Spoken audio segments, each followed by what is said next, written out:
Çalışmalarımız nasıl gidiyor? Başkanım, Cevfer, hoş geldiniz. Çalışmalarımız elhamdülillah. İçinde bizim işimiz daha çok önemli. Emlak kayıtlı ailelerimiz var. Bunun içinde 500 ailenin işi var. Biz de merkezi olarak Umut Kervanlarımızı geziyoruz. İnşallah onlara destek çıkacağız. Halkımız gerçekten zor durumda, kötü durumda.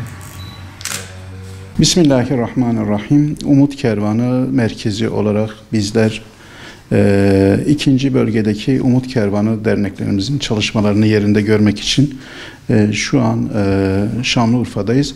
Ancak bu çalışmalarımızı takip ederken özellikle ikinci bölgemizin sahada etkin olan derneklerini ve onunla beraber diğer derneklerimizi ziyaret ettik. Adana'dan başladık. Adana'daki çalışmalarımızı gördük. Daha sonra Mersin'e, Mersin'den Gaziantep'e, Gaziantep'ten Adıyaman'a ve şu anda Urfa'dayız. Urfa'daki çalışmalarımızı değerli başkanımızdan dinledik. Onunla beraber istişare ettik. Bizler özellikle Umut Kervanı olarak şu an pandeminin hala etkisini piyasada görebiliyoruz ve bununla beraber son zamanlarda küresel bir ekonomik sıkıntı söz konusu dünyada ve bu sıkıntıyla beraber de gerçekten de insanlar zor durumda. Biz bugün başkanımızla hem gidip bazı ailelerimize bakma durumumuz da oldu. İnsanlar gerçekten de kendilerine uzanacak bir ele ihtiyaçları var. Bizler de Umut Kervanı olarak inşallah her daim onların yanında olmaya, onların sıkıntılarına çare olmaya gayret sarf edeceğiz.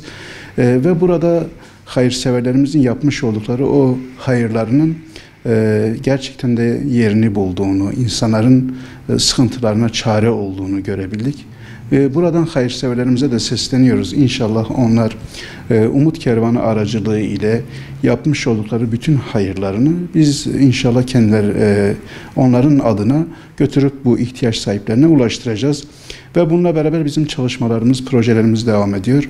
2022 yılında neler yapabileceğimizi hep beraber konuştuk.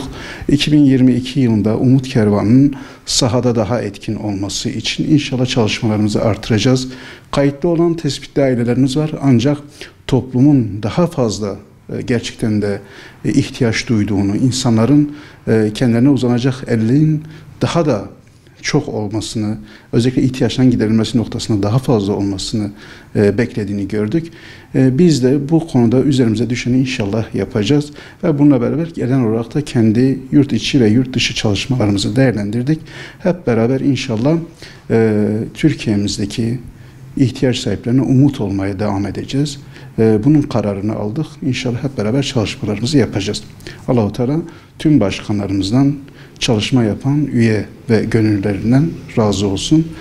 Çalışmalarını takdirle takip ediyoruz. Elhamdülillah arkadaşlarımız bu konuda üzerinden düşeni en güzel bir şekilde yapıyorlar.